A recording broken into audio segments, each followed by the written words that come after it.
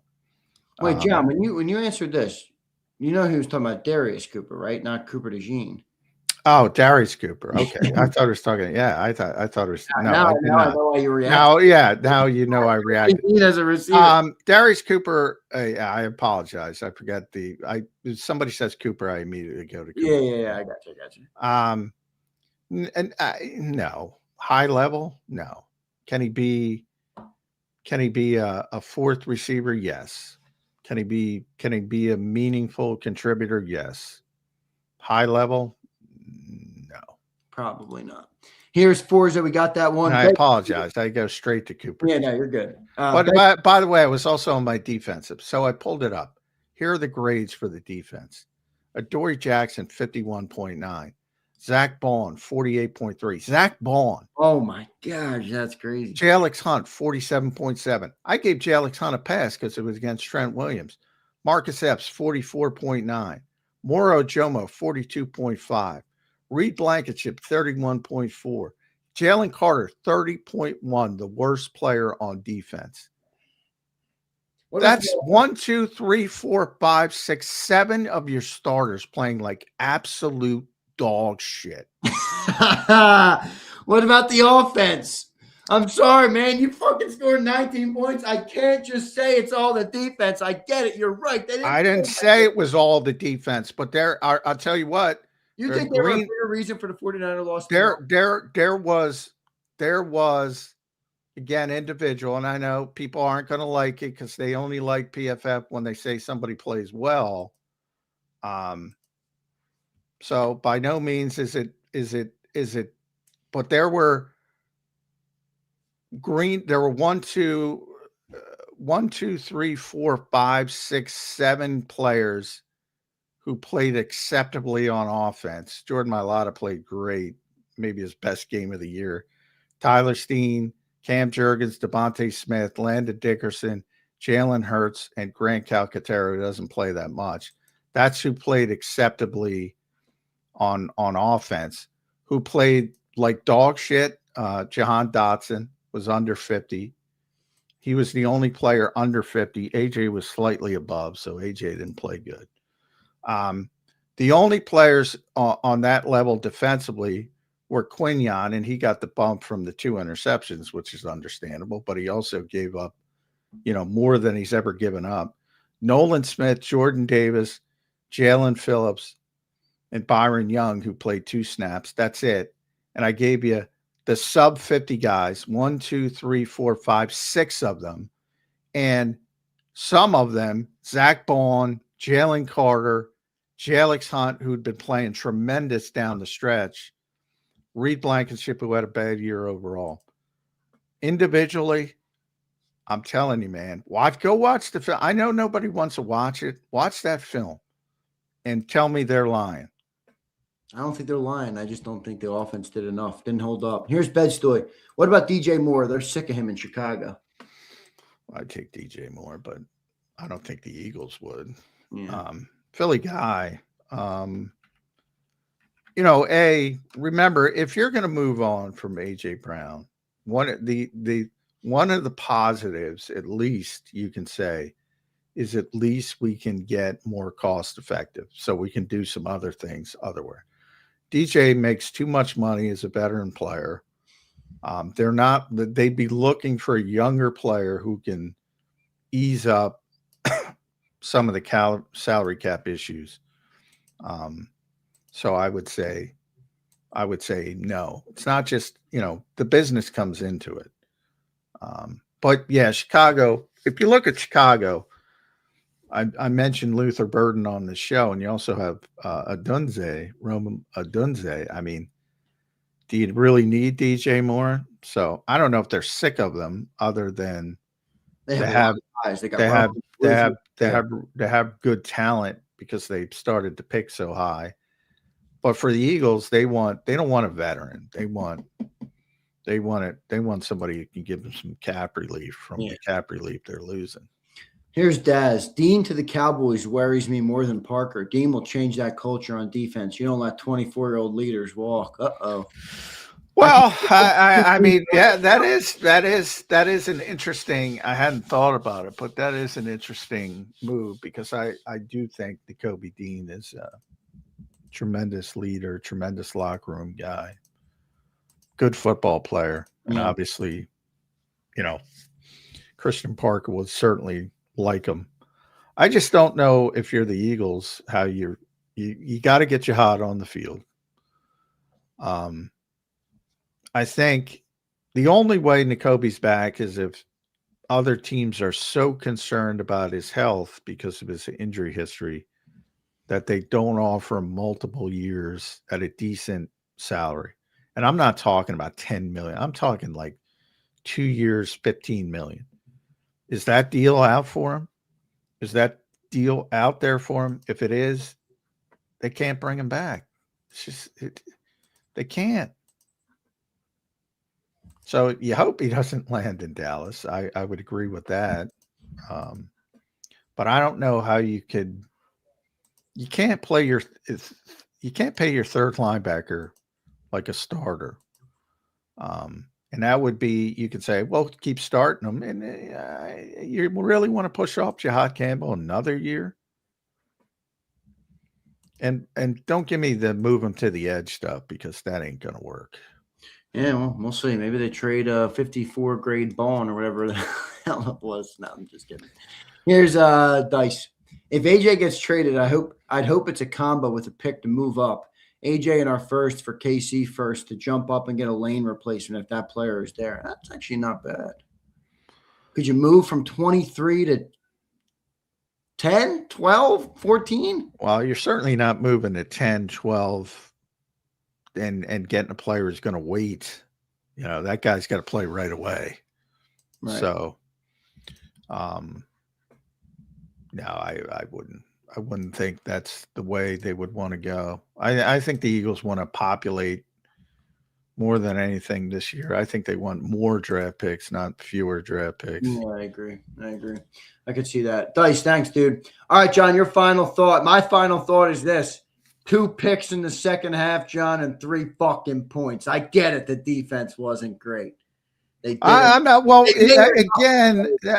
saying the offense was great. But I know people shit on the offense. That's all they do. And I get that the defense was good for most of the year. They were not good in that game. So you say, well, how could they lose to that San Francisco 49ers team, which got exposed the next week? That's how. Well, yeah, the offense continued to play disappointing, and the defense played arguably even worse. That's how you lose to that San Francisco 49ers team. The offense continued to suck, and the defense all of a sudden sucked. Pretty much. John, good show, man. Good week of shows. John, will we be doing a show this weekend? No, I don't think so. No. You don't think the whole play. By the way, if they want to bring in guys over the weekend, they might have tough time with travel and that stuff, because this storm is going to affect everywhere from It's like 30 down south to up. It might be tough to travel all over the place. That's an under. Now you can just Zoom with people and all that kind of stuff, but you generally, when you want to hire somebody, you want to get them in the building. So, I definitely, if I were a betting man, I'd say it's going to stretch into next week. One more super, no limit. Did you hear the story that Stoutland refused to give up his job as run game coordinator and threatened to quit if new OC has full autonomy? No, I didn't. And again, I think the premise is off base because the new OC is not going to have full autonomy. He's never had full autonomy. Nobody in the history of the NFL has had full autonomy with an offensive head coach. And again, you guys were sold this bullshit with Kellen Moore. Did it happen? They tried it. They didn't try the full autonomy. No, but they tried his offense. They tried his offense, and they're going to try the offense of the new guy. I'm talking about the full autonomy.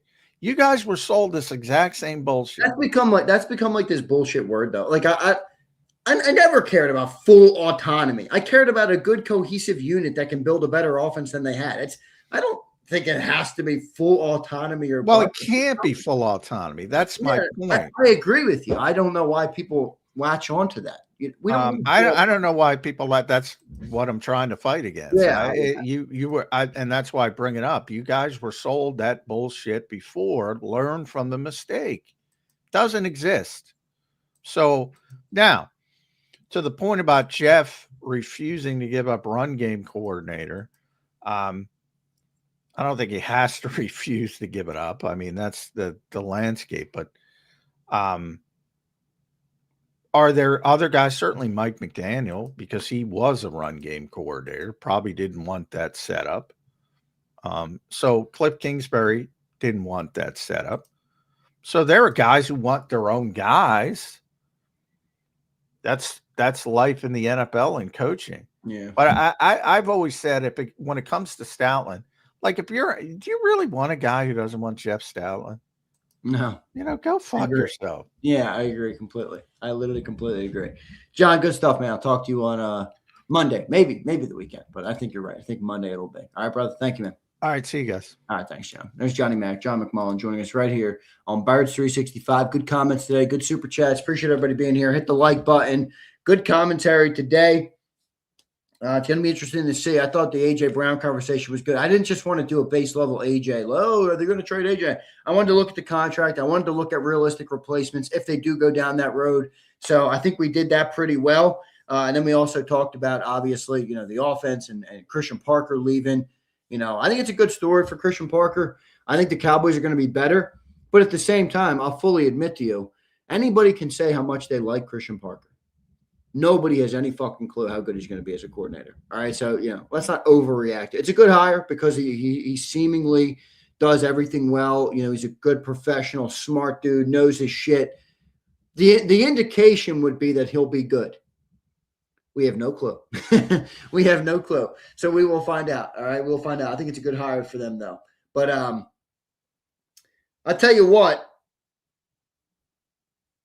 I never thought it would come to this, but John's got way more confidence in the Eagles than I do. He did all year, and now he does in the offseason. Maybe I'm becoming the classic Negadelphian, which is okay. I've kind of been that most of my life. I'm all right with being a Negadelphian. I don't fucking have a lot of confidence that this team is going to return to form. Now, the evidence would indicate that I am wrong. The evidence would indicate that the school of Emirates is correct, that they will return to prominence next year and they will make a run. But when you look at this offense, I hate when people use this dumbass shit, man. Josh, love you, brother, but come on. Just because I talk to Cilio every day doesn't mean it's Cilio brain rot. I mean, at the end of the day, Josh, are you watching a good offense? Are you watching a good offense, Josh? And as much as everybody wants to make it all about Kevin Patullo, Nick Sirianni and Jalen Hurts are a part of it too. Okay, they are. And they had a bigger say on the offense than Kevin Patullo did. And both of those guys are going to be here. So you're joking. It's all good. I'm just saying. I don't know where. I don't know. I just don't feel like it doesn't feel like this offense is gonna all of a sudden look like they did in 22 and 23. Like you heard John. We talked about Trayvon Diggs today. It's like, yeah, he was a great player. That was 21. Well, that 22 is going to be next year's version of 21, obviously. I'm not breaking news there. But I'm saying, why are we all so hell-bent that they're that team? That was a long time ago. 4 years ago in the NFL is 10 years in real life. I don't know, man. I'm hoping for some Howie wizardry. If Howie gives you the Howie wizardry, then maybe. Maybe it happens.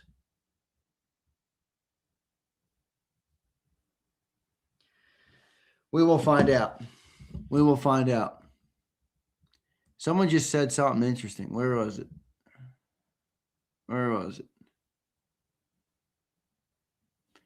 Zander, pull up the BLG article. Our boy Brandon Lee Gowton. Twiz, what is that picture? A Jalen Hurts jersey with a fish head? The fuck does that mean, Twizzler? The fuck does that mean, Twizzler? I don't see a Jalen Hurts article. What's the article titled, Twiz? I'll look at it. I'll entertain it. Here's Caleb. If the O-line's healthy, Zander, we for sure back. Fuck the OC. Caleb, I appreciate you giving me the confidence I need on a weekly basis. But, bro, I'm fucking curmudgeon mode right now. I'm the curmudgeon of Birds 365. It's no longer John. I am the curmudgeon of Birds 365. I think this fucking team might be cooked. No, I'm just kidding. They could return. Thanks, Twiz. It's on Bleeding Green. I'm aware. Thank you. I don't see it on there. Let me look. News. How long ago is this thing?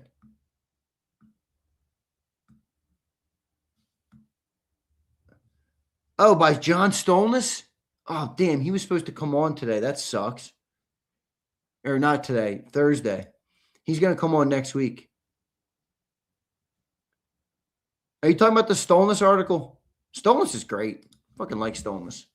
It's a long-ass article, Twiz. If you think I'm going to sit here and read you a bedtime story of an article. I mean, Twiz, what do you want, a bedtime story, Twiz? What do you want me to tuck you in and give you your binky? Here's a Fredo. Jay wants to be aggressive. Nick doesn't. I assume you're talking about Jalen Hurts. Fredo, I love you, brother, but at the end of the day, you make a lot of excuses for the players. That's all right. I love you, but you do. I mean, you tweet to me all the time. You're constantly tweeting to me that it's everybody's fault but the players. At the end of the day, Fredo, they got to have some accountability too. And I don't know, man. Remember when Jalen said the offense going to look how he wants it to look? Does that comment just go out the door because it didn't match up? I get it. He also said we can't play not to lose and the straitjacket and all these things. And whoa. You can love Nick and KP. Fredo, shut your bitch ass up. I didn't say that. I'll say to you,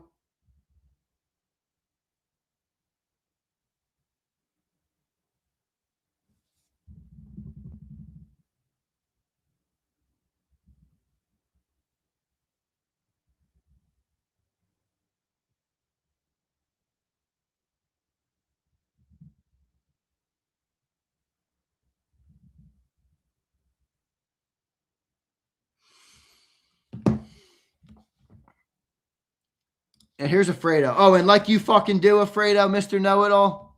I know, Fredo. I know. It's all the coaches. I know, Fredo. Oh, my God. Zander, why did Jeremy Fowler report that Dable to Philly is not? I don't know. Maybe it's not. Maybe it's not off the table. I never said the coaching was good.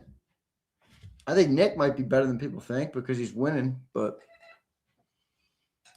I don't know, Catch. I don't know what's happening there. I don't know what's happening there. Xander, if Howie has turned another Temu off, has another Temu offseason, we're screwed. Yeah, but Big Mike, here's the thing. The Temu offseason on defense worked out. The defense wasn't the problem. Maybe a little Temu offseason on offense. Maybe a little Temu offseason helps.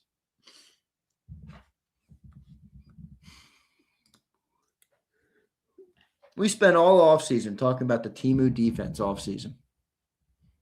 We spent all offseason talking about the Temu defense. Defense was fine. It was the Temu offense the whole time. McDaniel with the Bills, I think that'd be a great fit for McDaniel. Which could be trouble because if that means he doesn't go to the Chargers, then I bet you the Chargers swoop up Dable.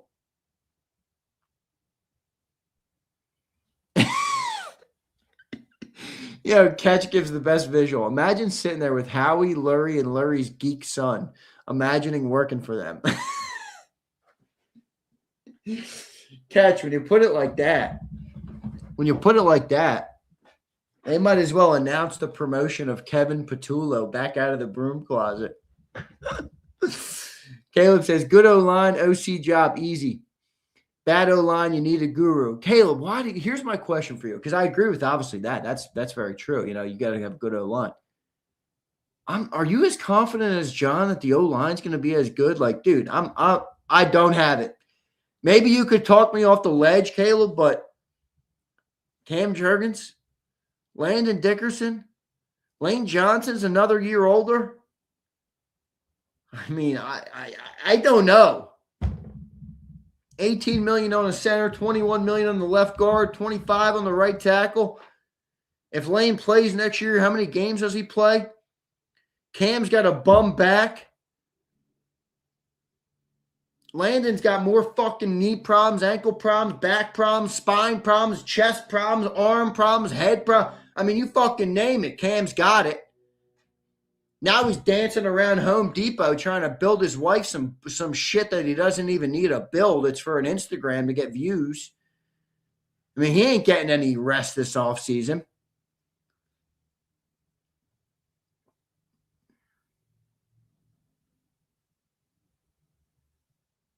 I don't know. I don't feel that good that the O-line's going to be I don't know. Maybe I'm just going to become the hater. You know what I mean? Maybe everybody on YouTube will make more videos about me and, Lord Brunson will take some shots at us and all these guys. Maybe I'll be the guy this offseason that's the negative one all the time. Maybe. I'm going to be honest, though. Right now, I don't see it. All right? Right now, I don't see it. And here's Twiz. If you're associated with the Philadelphia media or town, you look for negatives. I don't know if there's something about their upbringing or they have too many hoagies or too much cream cheese. Twiz.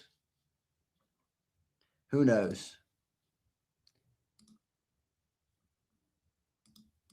How the hell did Cam get a Pro Bowl? What a joke that was. What an absolute joke.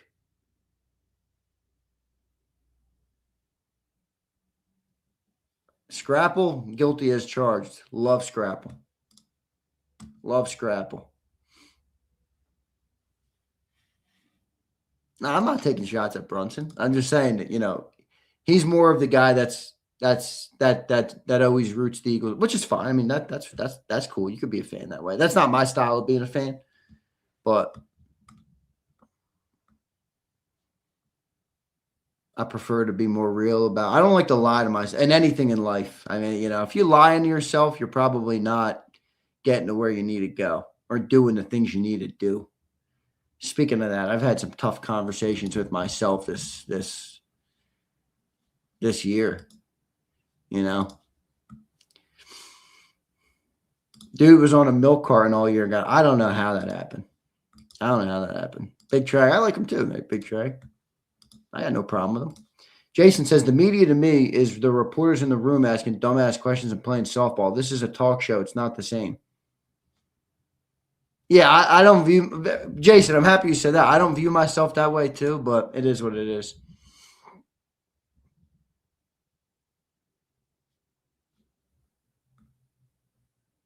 It is what it is, man.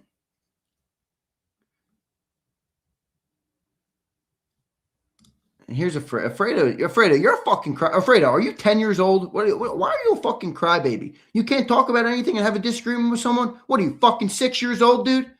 Keep listening to J-Back. Who aren't even fans, who don't care about your team. Oh, my God, Fredo. Yeah, because fans are always right, Fredo? Wake the fuck up, Fredo. Wake up! Wake up, Fredo! Life is going to hit you in the face one day. You're going to be drinking the fucking Kool-Aid. Holy shit. Fucking Alfredo. Go make me some chicken Alfredo. I don't even like chicken Alfredo. Nasty ass cream sauce. I'm Italian. Give me the fucking good ass real sauce. Holy shit.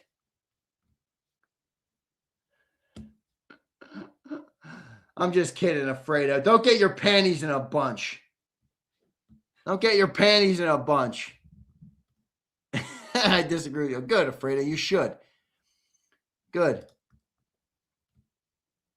All right. I'm awake now. Good, Frosty. I'm happy to do you a service this morning. You got work to do, Frosty. Get out of bed. Get your house in order, Frosty. Oh, man. I'm out of here, man. I'm out of here. Football Friday. Wait, who do you guys got in the games this weekend? Rams, Seahawks. Rams or Seahawks? Who we got? Who do we got? Rams, Seahawks. Sammy Darnold. Seattle? All right. I'm going to go LA just because of my boy Pat. I honestly think the Seahawks are the better team right now. They're playing better. I do. I think it's the Seahawks time. But I'm going Rams because honestly, I want the Rams to win because of my boy Pat Callahan. I really do. I think in a weird way, it'll provide some peace for his wife. I don't know why, but he was really a Rams guy. He had a room in his house. He had like 10 Rams jerseys. He was a Rams guy. He just loved the Rams. And I feel like that would be a nice thing for his wife to just, I don't know, in his memory, see the Rams win it the year he passes. I feel like that'd be pretty cool. So, and Catch, I agree with you there. Stafford over Darnold, yeah, I'll take that. All right. Wow, Shady, you took the Rams and the Pats. You're close, man. You're close. Shady, who'd you have winning it in your poll? Did you have the Rams or did you have the Pats?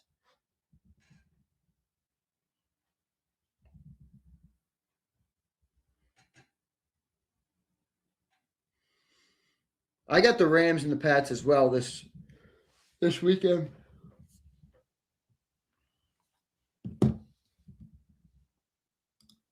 Rams, all right, Shady. Let's see what happens, brother. Let's see what happens. Shady, I happen to think you're on the money. Yeah, Pat was awesome, man. Pat was a genuinely good dude too, man. You know? Really was. He really was. He was a good man. He was a good dude. He was he wasn't particularly a man who tried to be nice all the time. And I like that. I don't think that's a good, I don't think being nice is all that meaningful. I think being a good man is far more important. He was a good man. He was a good man, man. He cared for his family. He cared for the people who looked out for him.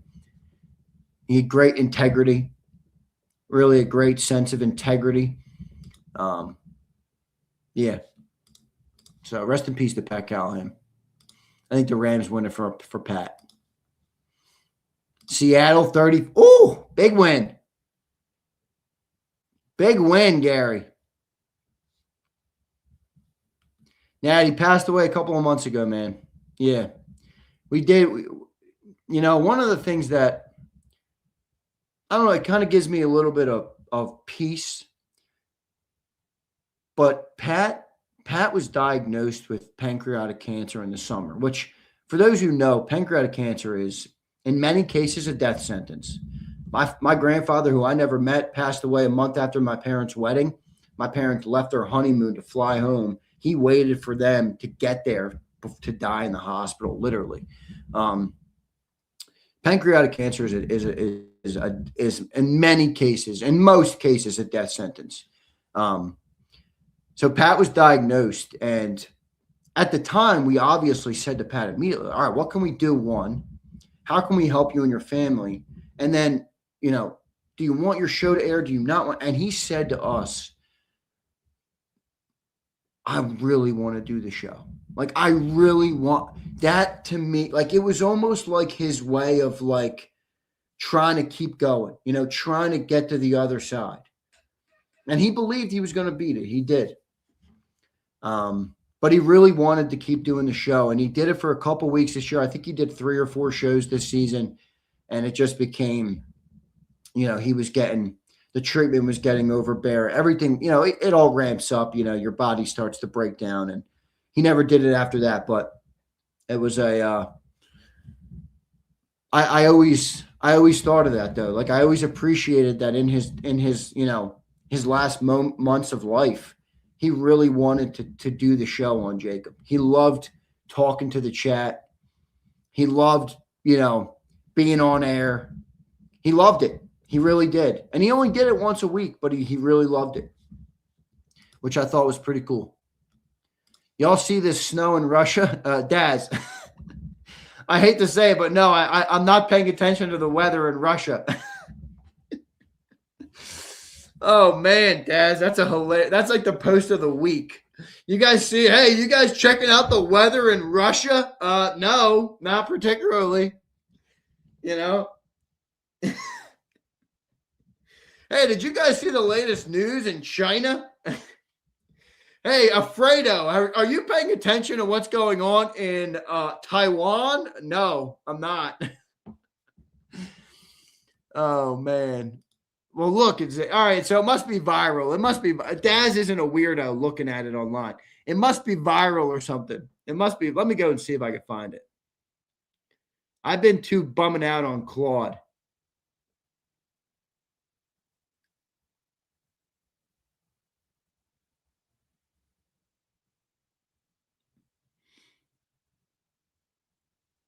All right, I've been bumming out on Claude. Anybody who likes computers or is like into that, you got to get on Claude. Claude is crazy, dude. Claude is nuts. Let me look up this Russia snow. Just give me 1 sec. I'm doing something on my phone. All right, let me get out of this. Let me type in Russia snow.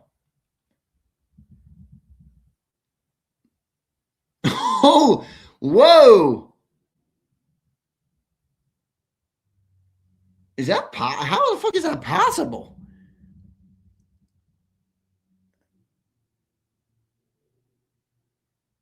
How is that possible?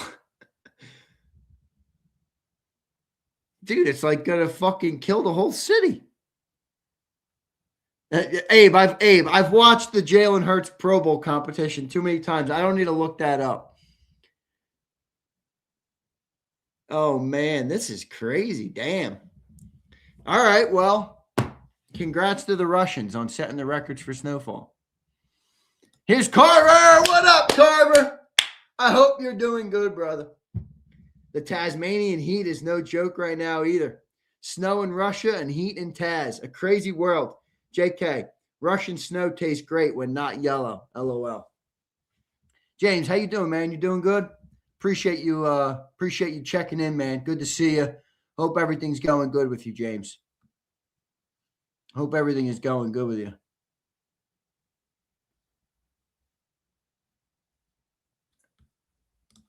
Yeah, Daz, I'll look at it when I get off the air. Daz, you said you never heard of Claude? Oh, you get Claude with an E on the end. Daz, go on X and type in Claude, and then type in Claude Code, and then type in Claude Cowork. And understand how the world is about to change. How people who get ahead and people who use these resources are going to be able to create things and use it to their advantage. Here's James. Legs hurting, brother. Been missing a lot, but having to catch replays. James, appreciate you, man. Hope everything is going well, man. I know you're battling through everything. You're a fighter, James. Keep fighting, bro. Keep fighting. How much it cost? The base is $20 a month, but I'm on the max plan, Sig. I'm on the max plan 20X, $200 a month. Worth every fucking penny. I'd pay double. I'd pay double. No joke. I'd pay double. I would legitimately pay double. Thoughts on Charlie Weiss possibly? I don't hate it. I got no problem with that. I'd have no problem with that. I think it would be, I do agree with John, it'd be a tough look because, you know, another no experience guy coming off of Kevin Patullo. But, you know, we'll see. We will see.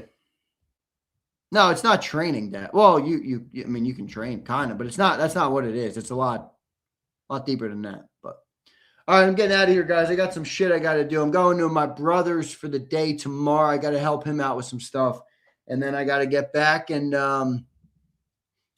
set up for the snowstorm and probably will bum out on Claude. I don't know, do some work. Not much driving will go on. The vet is in the garage. Put the vet in the garage. I got to get it out because I got to drive to my bros, but I'll get back on Saturday. When's this snow expected to start? Do we know? Can anybody give me an up? Like when is it expected to start here? So I can kind of, it's not Saturday at all, right?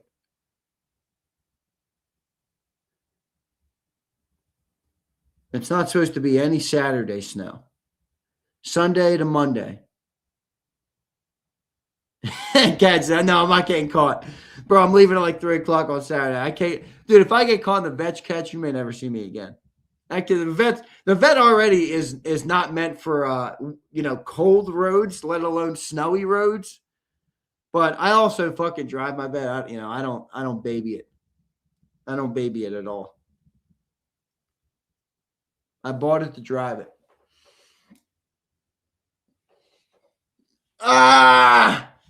All right, I'm out. I love all you guys. I can't believe Catch thinks I'm going to get caught. Eduardo, I traded the truck in a while ago, man. I got to get a new truck. I'm in the market, but I'm just not ready to do it yet. I'm not ready to do it yet. But we will see. All right, guys. Enjoy your weekend. I want to thank you all for the support as always. All right, hit the like button. Don't forget to hit it on your way out. Potential big changes coming, so stay tuned. You know, we'll try and get everything better and improve everything for everybody. That's kind of the goal for me. And I hope you all have a great weekend. Get ready for the snow, man. And love all you. Hit the damn like button, and I will catch you next time. See you guys. EAGLES. Eagles.